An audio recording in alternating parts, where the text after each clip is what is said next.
The sun scorched the empty highway cutting through Willow Creek, Montana. A black sport bike tore past a line of slow trucks, its engine growling like a predator. The rider wore black gloves, a mirrored helmet, and a military-style backpack. No license plate. Inside the patrol car, Deputy Carl Watson narrowed his eyes. "You see that?" he muttered.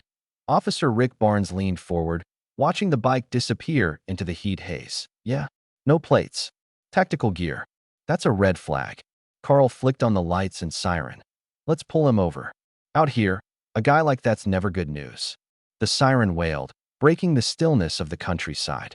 Surprisingly, the biker slowed and pulled to the shoulder without a fuss. "That's unexpected," Rick said, hand resting on his holster. "Stay sharp." Rick stepped out of the cruiser, boots crunching on the asphalt. "Take off the helmet. Step off the bike, now," he barked. The rider moved calmly. No rush, no panic. He unlatched his helmet, revealing a man in his late 20s. Cool eyes, unreadable expression, license and registration, Rick demanded. "You're detaining a federal operative," the biker said flatly. "That's all I can tell you." Carl let out a sharp laugh from inside the cruiser. "A federal operative? On a no-plate sport bike? Nice try, pal. Get on the ground," Rick ordered, voice rising. The biker didn't flinch. Instead, he reached to the mic clipped to his collar and spoke into it calmly. "Echo 1. Code Bravo. GPS ping active." Rick frowned. What the hell does that mean? But before Carl could crack another joke, a deep rumble rolled across the plains. The ground trembled. From the horizon, the unmistakable roar of heavy engines grew louder. "What the?" Rick's voice faltered as over 50 military Humvees came into view, thundering down the highway like a pack of beasts. They surrounded the area in a precise formation, tires screeching as they locked the scene down. That a man in full combat uniform stepped out of the lead Humvee. His rank insignia read Captain James Callahan. He strode toward the stunned officers, eyes like steel. "Which one of you laid hands on my man?" Callahan asked, his voice calm but cutting like a blade. Neither officer spoke. Carl swallowed hard. Rick stammered. We didn't know who he was." The captain's gaze didn't soften. "Next time you stop someone wearing government gear, confirm who they are before treating them like a threat." The biker climbed back onto his bike, gave a single nod to the captain, and sped off. The Humvees peeled away just as fast as they'd arrived, leaving behind only swirling dust and two officers standing frozen in place. The Montana sun was merciless that afternoon, beating down on the long stretch of Highway 87 outside Willow Creek. Heat waves shimmered above the asphalt like dancing ghosts, and the air smelled faintly of tar and sagebrush. Deputy Carl Watson adjusted his sunglasses and drummed his fingers on the steering wheel of the patrol car, his boredom as thick as the dust on the dashboard. "You'd think we'd catch at least one drunk driver by now," he muttered, glancing at his partner. Officer Rick Barnes sipped the last of his lukewarm coffee, eyes fixed on the barren highway ahead. "This road's been dead all morning. Maybe everyone's too broke for gas these days." Carl snorted. "Or maybe they figured out we're the only two poor bastards patrolling this ghost town." The two men had been driving for hours with nothing but the sound of the radio static and the occasional hawk cry to keep them company. Out here, in the endless expanse of rural Montana, the world seemed to stretch forever.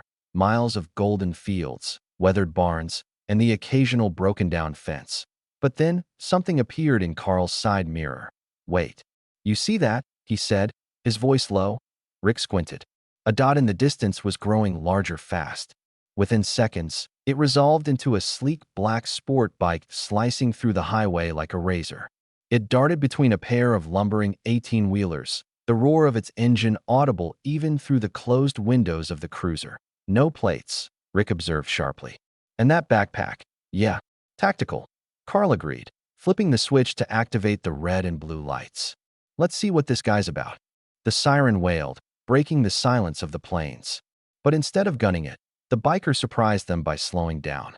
He coasted to the shoulder, his black-gloved hand steady on the throttle, and came to a smooth stop. "Well, that's polite," Rick said, unbuckling his seatbelt. "Or suspicious as hell."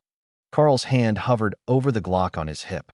"Guy's either innocent, or he knows something we don't." Rick stepped out first, the dry heat hitting him like a brick wall. He approached cautiously, boots crunching on the gravel. The biker sat still, almost statuesque, as the two officers flanked him. "Take off the helmet and step off the bike." "Now," Rick barked, his voice sharp enough to cut through the thick air. The rider didn't move for a second. Then, slowly, he reached up and unlatched the mirrored helmet. As he pulled it off, the sun caught his face. Late 20s, strong jawline, and eyes like frozen steel. There was no fear in them. No defiance either. Just calm. "License and registration," Rick ordered. The man's reply was low and even, like he'd rehearsed it 1,000 times. "You're detaining a federal operative. That's all I can tell you." Carl let out a bark of laughter from the driver's seat. "A federal operative? Really? On a crotch rocket with no plates?" "Yeah, right. Get on the ground now." The biker didn't flinch. Instead, he reached for the mic clipped to his collar and spoke calmly. "Echo 1. Code Bravo. GPS ping active." Rick frowned. What the hell does that mean? Before Carl could fire off another sarcastic comment, a faint vibration ran through the soles of their boots. "You feel that?" Rick asked, his voice tightening. The rumble grew louder and louder still. Then, from beyond the rise in the road, they saw it. A formation of military Humvees thundering toward them, dust billowing like storm clouds in their wake. "Jesus Christ," Carl whispered. There weren't just a few vehicles. There were dozens. At least 50 Humvees barreling down the highway in a precise, terrifying display of power as the convoy closed in. The patrol car and the biker were swallowed in a roar of engines and screeching tires. The Humvees surrounded them in seconds, boxing them in like predators corralling prey. The lead Humvee screeched to a halt, and a man in full combat uniform stepped out. His boots hit the asphalt with a weight that made both officers instinctively straighten. The rank insignia on his chest read Captain James Callahan. His expression was cold and unreadable as he approached the two stunned deputies. "Which one of you put hands on my man?" Callahan asked, his voice calm, but carrying a lethal edge that Rick's mouth went dry. We didn't know who he was." Callahan's eyes didn't soften. "Next time you stop someone wearing government gear, confirm who they are before you treat them like a threat." Without another word, the biker climbed back onto his bike, gave a single nod to the captain, and roared off into the distance. The convoy peeled away as quickly as it had arrived, leaving nothing but swirling dust and two officers frozen in place, their hearts pounding in their throats. In that quiet, heavy moment, Carl finally found his voice. "Rick, what the hell just happened?" Rick swallowed hard. We just screwed with the wrong guy." The dust hadn't even settled when the silence hit them like a hammer. Rick stood there, still clutching the grip of his holstered weapon, his knuckles white. His brain was screaming at him to make sense of what just happened, but all he could manage was one ragged breath after another. Carl finally slammed the door of the cruiser and muttered, "We need to call this in." Rick shook his head slowly. "Call in what, Carl? That 50 military Humvees showed up because we pulled over the wrong biker? They'll think we're out of our damn minds." Carl opened his mouth to reply, but stopped. He couldn't argue. Deep down, they both knew it wasn't just their minds at stake. It was their badges. But how did it get to this point? Fast reverse button 2 hours earlier. Willow Creek was the kind of town where nothing big ever happened. Kids rode bikes down dirt roads. Old men whittled on their porches, and everyone knew everyone else's business. Out here, the county sheriff's office had the easiest job in the state, most of the time. Morning shift's been dead, as usual, Rick said, sipping his coffee. He leaned back in the cruiser's passenger seat and propped his boots on the dash, ignoring the scowl Carl shot his way. "Yeah, well, I'll take boring over messy any day," Carl replied. "You remember last spring when that meth lab blew up out near Tanner's Creek? I'm still picking fiberglass out of my vest." Rick smirked. "Fair, but a little excitement wouldn't kill us, would it?" That's when the radio crackled. "All units, be advised. Possible reckless driver spotted heading eastbound on Highway 87. Black sport bike, no plates." Rick perked up. "You hearing this?" Carl reached for the radio. "Dispatch, this is Unit 4. We're already on 87 heading east. We'll keep an eye out." 10-4, Unit 4. Carl felt a flicker of adrenaline as he gripped the wheel tighter. Finally, something to break up the monotony. "You think it's some kid joyriding?" Rick asked. "Or stolen," Carl said. "Either way, let's find out." They didn't have to wait long. the black that appeared in their rearview mirror less than 10 minutes later. The rider's posture was perfect, back straight, hands steady on the grips, as he weaved through sparse traffic. But what stood out the most wasn't his speed. It was the gear. "Check out the gloves," Rick murmured. "Tactical. And that helmet, mirrored visor. This guy's not your average farm boy on a crotch rocket." "And no plates," Carl added grimly. "Let's light him up." The cruiser's red and blue lights flashed to life. The biker didn't bolt. He didn't even hesitate. Instead, he slowed and pulled to the shoulder, kicking down the stand with practiced ease. Rick frowned. "That's weird." "Too weird," Carl agreed. "Stay sharp." They approached the rider from opposite sides, hands hovering near their weapons. "Take off the helmet," Rick ordered. "Step off the bike, nice and slow." The rider complied without a word. He removed the helmet, revealing a clean-cut man in his late 20s. His face was unreadable, but there was something in his eyes, calm, cold, like deep water in winter. "License and registration," Rick demanded. The man's voice was smooth, almost emotionless. "You're detaining a federal operative." "That's all I can tell you." Rick blinked, taken aback for half a second before scoffing. "Sure you are. And I'm the damn president. Hands where I can see them." From the cruiser, Carl barked a laugh. These guys always try the same line. It's like they share a script. But before they could escalate further, the biker spoke into the mic clipped to his collar. "Echo 1. Code Bravo. GPS ping active." Rick hesitated. What the hell was that? Carl's smirk faded. "I don't like this." That's when they felt it.at first. It was just a faint vibration, like distant thunder. But it grew stronger, closer, until the air itself seemed to hum. Then came the sound. The low, guttural roar of heavy diesel engines. "Oh no," Rick whispered, spinning toward the horizon. Over the ridge, the first Humvee appeared. Then another. Then dozens. Carl swore under his breath as more than 50 military vehicles barreled down the highway, moving as one in perfect formation. The black sport bike hadn't moved an inch. The rider sat still, his hands resting lightly on the grips. When the lead Humvee screeched to a halt, Rick felt his stomach twist into a knot. The door swung open, and a man in full combat uniform stepped out. His boots hit the pavement with a heavy thud. His name tag read, Callahan. His rank, Captain. "Which one of you laid hands on my man?" Callahan asked, his voice low but sharp as a blade that Rick's mouth went dry. Carl shifted uncomfortably. We didn't know who he was," Rick stammered. Callahan didn't blink. "Next time you stop someone wearing government gear, confirm who they are before you treat them like a threat." The biker climbed back onto his machine, gave a single nod to the captain, and rode off into the distance without looking back. The convoy peeled away in perfect unison, the roar of engines fading as quickly as it had come. Back in the cruiser, Carl rubbed a hand down his face. "You realize, if anyone hears about this, we're screwed." Rick swallowed hard, staring at the empty road. "We already are." The convoy of Humvees roared like a pack of predators as it closed in, tires grinding the asphalt, engines thundering in perfect synchrony. Dust and gravel swirled violently, stinging Rick's face as he instinctively stepped back. Carl, still standing near the cruiser, felt his breath catch in his throat. They weren't ready for this. .50 military vehicles didn't just materialize on a back road in Montana unless something serious was in motion. And here they were, boxed in, cut off from the world, trapped in a tightening circle of armored beasts and armed soldiers who moved with cold precision. The first Humvee screeched to a halt directly in front of the cruiser. Its doors swung open and boots hit the ground in perfect unison. A single figure emerged from the lead vehicle. He moved like a man who didn't need to raise his voice to command a room. Broad shoulders under a perfectly pressed combat uniform. A square jaw shadowed with a day's worth of stubble. A hard stare that seemed to slice straight through flesh and bone. The sunlight glinted off the silver bar insignia pinned above his name tag, Callahan. "Captain." His boots crunched on the blacktop as he strode toward them, each step deliberate, measured. Rick tried to swallow, but his throat was too dry. His hand hovered near his service weapon before instinct told him to let it drop. That wasn't just a man walking toward them.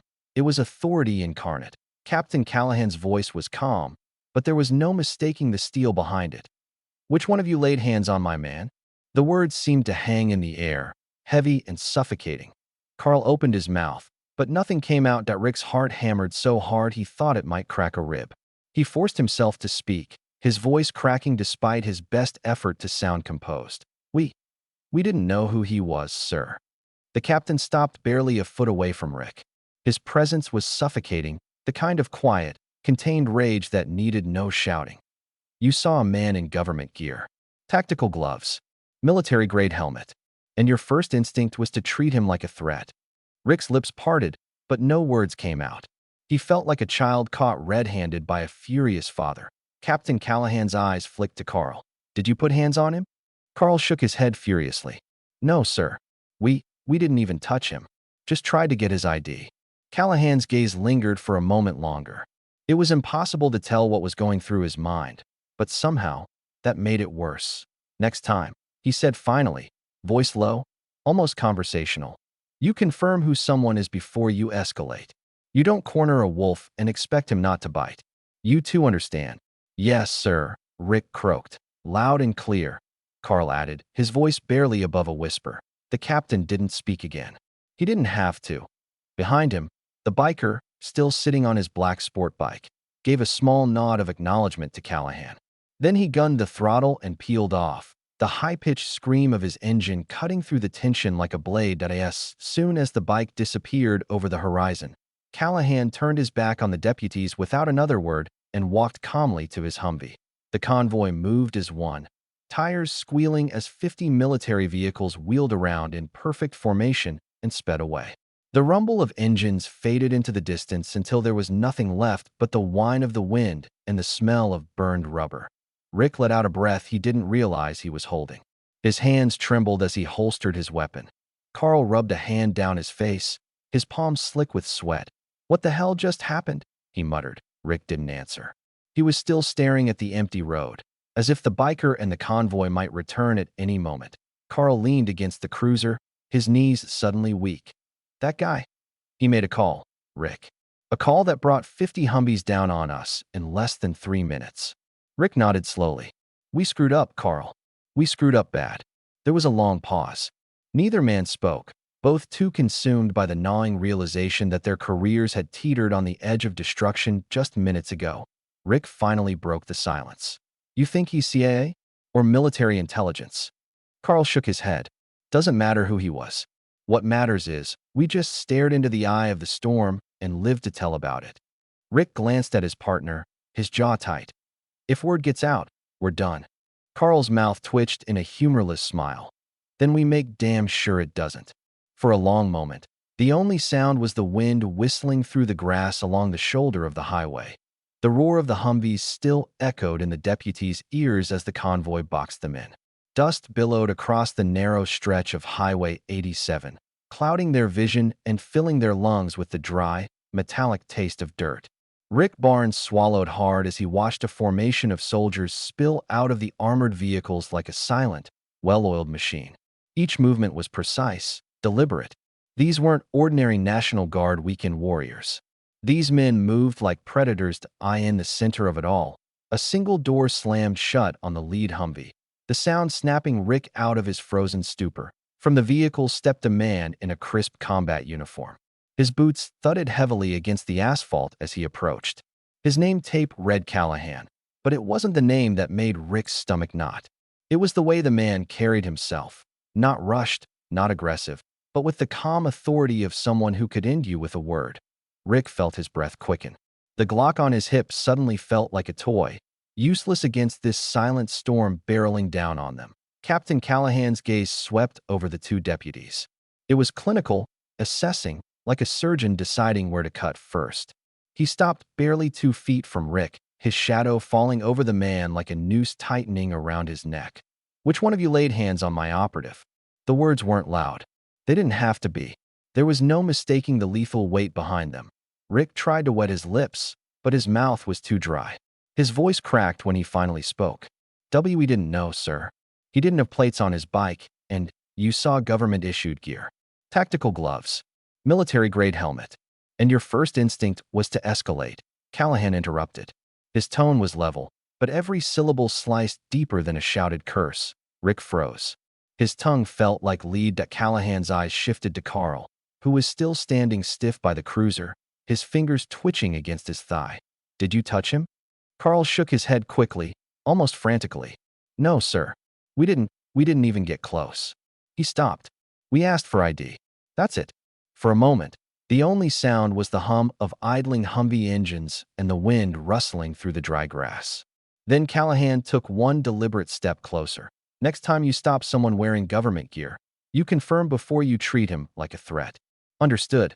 "Yes, sir," Rick rasped. "Loud and clear," Carl added, his voice barely more than a whisper. Callahan held their gaze for another heartbeat. He didn't raise his voice. He didn't have to. The silence was more punishing than any verbal lashing. Behind him, the biker sat astride his black sport bike, still as a statue. The mirrored visor on his helmet reflected the scene like a dark omen. Then, without a word, he gunned the engine. The sound screamed across the empty highway, and in seconds, he was gone, swallowed by the horizon. Callahan turned on his heel and strode back to his Humvee. Soldiers followed his lead with machine-like precision. "Mount up," Callahan said flatly as he swung himself into the passenger seat. The convoy peeled away as swiftly as it had arrived. Tires screeched. Dust exploded into the air. The roar of engines grew softer and softer until it was nothing more than a faint tremor underfoot, then silence. Rick felt his knees buckle. He grabbed the edge of the cruiser's hood for support, his lungs pulling in air too fast, too shallow. Carl leaned against the car door, staring at the vanishing plumes of dust. "Jesus Christ," Carl whispered, almost reverently. Rick turned his head slowly, his face pale beneath the brim of his hat. "That guy." He made one call. Just one. And an army showed up in 3 minutes. Carl ran a shaking hand over his mouth. "Yeah. And if we'd done one wrong thing. One. They would have buried us in the dirt right here." Rick finished for him. A hawk screamed overhead, the sound slicing through the thick silence that had settled over them. "We screwed up, Carl." "No kidding." Rick glanced toward the horizon, where the biker had vanished. "You think he's CIA? Military intelligence?" Carl didn't answer right away. He kept staring at the road, his jaw working, his fingers drumming nervously against the car door. "Does it matter?" he said finally. "We just tried to pull over a ghost, Rick. And the only reason we're still standing is because he let us." Rick shuddered. Carl pushed himself off the car and opened the door. "We keep this between us. No one hears about this. Not the sheriff. Not dispatch. No one." Rick hesitated. "And if they ask why we didn't issue a citation? Why there's no report?" "We'll say it was a false alarm," Carl said firmly. "That's it. This didn't happen." Rick stared at him for a long moment, then nodded slowly. "Yeah," he murmured. "This never happened." But deep down, they both knew it did. And no matter how hard they tried, they'd never forget the sound of 50 Humvees bearing down on them for one man. The black sport bike cut through the Montana wind like a blade, its engine humming low and smooth as it ate up mile after mile of empty road. The rider didn't glance back once. He didn't need to. Behind him, the convoy of Humvees followed at a steady distance, their presence like a silent storm cloud rolling across the plains. Captain James Callahan sat in the passenger seat of the lead Humvee, one gloved hand resting on his knee, the other tapping a slow, deliberate rhythm on the doorframe. His eyes, sharp and unblinking, stayed fixed on the biker ahead. He had questions, so many questions, but now wasn't the time to ask them. Not with the air still charged from what had just gone down 0.3 minutes. That was all it had taken from the moment the call came through for Callahan to mobilize 50 vehicles, reroute traffic drones, and lock down a 20-mile stretch of highway. 3 minutes to send a message louder than any gunshot. "Don't touch my operative. Don't even think about it." The biker took a long curve without slowing, the late afternoon sun glinting off his mirrored visor. Inside his helmet, he was calm. Too calm for a man who had just been seconds away from being cuffed on the side of the road by small-town deputies who had no idea they were pawns in a much larger game. "Echo 1, status report." A voice crackled in his earpiece. "Clear," the biker said evenly. "No resistance. No harm done." There was a pause. Then, "You're lucky. Those two could have made this messy." "I don't rely on luck," he replied, his tone flat. Behind him, Callahan's Humvee accelerated just slightly until it drew parallel with the bike. The captain leaned out the window, his eyes meeting the biker's through the mirrored visor. He held up 2 fingers, a signal. Slow down. The biker eased off the throttle, coasting to the shoulder of the road. The convoy fanned out in a wide semicircle behind them. Callahan stepped out, his boots landing with a dull thud on the cracked asphalt. He didn't rush. He never did. Authority radiated off him in waves as he approached the biker, his gloved hands clasped loosely behind his back. "You handled that better than most would have," Callahan said without preamble. His voice was low, steady, the kind that didn't need volume to command attention. The biker swung one leg over and stood, removing his helmet in one smooth motion. His face was calm but sharp, the kind of calm that came from surviving things most men couldn't imagine. "I didn't want a scene," he said simply. Callahan's eyes narrowed. "You made the right call, but they didn't deserve leniency." Those two were seconds away from turning a simple stop into an international incident. They were doing their jobs. Badly, but still their jobs. Callahan studied him for a long moment. "You always give people the benefit of the doubt, don't you? Until they prove I shouldn't." A ghost of a smile touched the captain's lips, there and gone in an instant. "You know, Echo 1, when I got the ping from your GPS, I thought you were under fire. You had me expecting the worst. You got here fast enough to stop the worst." Callahan grunted. "Damn right I did. Because if those yokels had so much as scuffed your jacket, I would have buried them under enough paperwork to make the Pentagon weep." The biker gave a single nod of appreciation, then glanced toward the horizon. "I need to keep moving. The window's closing." Callahan's face hardened again. "Are you sure you want to do this solo? I can divert a unit to shadow you discreetly." "No. Too many moving pieces already. The fewer variables, the better." For a moment, there was silence between them, the wind tugging at their uniforms. "All right," Callahan said finally. "But don't hesitate to call if things go sideways again. We can move heaven and earth in 3 minutes. You've seen that now." "I have," the biker said softly. Callahan stepped back. "Then go. And God help anyone stupid enough to get in your way next time." The biker placed the helmet back over his head, sealing himself once again in anonymity.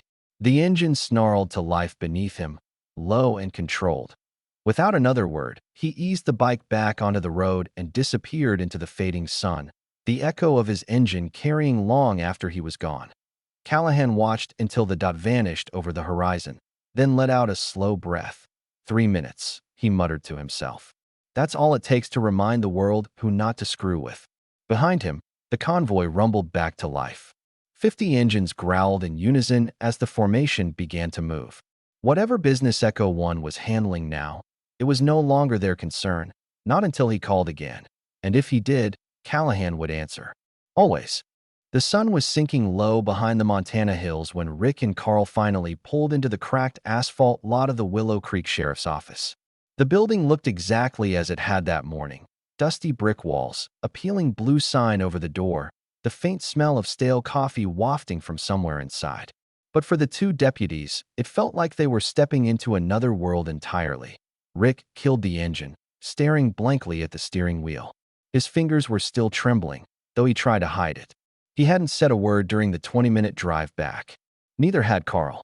The silence between them wasn't companionable.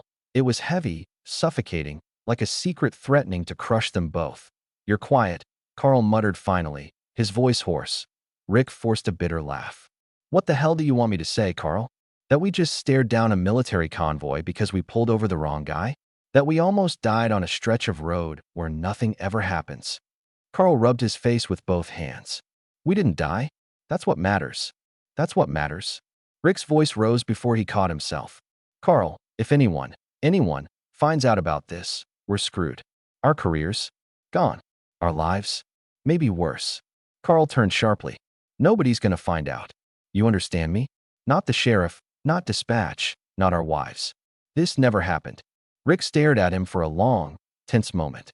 "You think it's that easy? You think a guy who can call in 50 Humvees in 3 minutes isn't keeping tabs on us right now?" Carl didn't answer. He didn't have to. The unspoken truth was written all over his face. They pushed through the heavy glass doors into the station. The air inside smelled of paper and dust, with the faint whir of a ceiling fan overhead. Deputy Laura Jensen glanced up from her desk, chewing on a pen. "Hey," she said casually. "You boys look like you've seen a ghost." "Just a long shift," Carl replied quickly. "Dead out there. We'll file the report later." Laura shrugged and went back to her paperwork. Rick wanted to scream. He wanted to tell someone, anyone, about what had just happened on that sunbaked stretch of Highway 87. But something cold coiled in his gut every time he thought about it. That captain's eyes. The biker's calm, surgical precision. They weren't just dealing with some special ops guy or even a federal spook. This was bigger. Hours later, Rick sat alone in the locker room, staring at his reflection in the cracked mirror. He'd peeled off his uniform, but he still felt the sweat clinging to his skin. He couldn't shake the image of those 50 Humvees coming over the ridge, their engines growling like beasts ready to pounce. He jumped when his phone buzzed that IT was a text. No number. Just 4 words. You did the right thing. Rick's blood turned to ice. His thumb hovered over the screen, but before he could respond, the message vanished. Deleted remotely. Jesus Christ, he whispered, miles away. On a darkened highway, the biker rode with his head low against the wind. His GPS showed no blips behind him, no signals ahead. A voice crackled in his earpiece. Echo 1, Sitrep. Mission on schedule. Local interference neutralized. There was a pause. Neutralized. Verbally. No casualties. But they'll remember me. They'd better not. They won't talk, the biker said evenly. Fear is a powerful silencer. The voice on the other end chuckled dryly. You always did prefer surgical strikes over brute force. That's why the Pentagon loves you. I'm not doing this for them. The biker replied flatly. Then why? There was no answer. Only the sound of the engine, rising like a predator's growl in the night as the bike disappeared into the darkness. The next morning, the Willow Creek Gazette carried a front-page story about a mysterious military exercise spotted on Highway 87. Eyewitnesses claimed they'd seen a massive convoy tearing through the county, though no official statements were released. Rick stared at the headline over his coffee, his palms slick with sweat. Carl sat across from him, silent. They're covering their tracks, Rick muttered. Good, Carl said. Let them. The further this gets from us, the better. But as Rick looked out the diner window, he couldn't shake the feeling that somewhere out there, behind a mirrored visor, a pair of cold eyes were still watching and waiting.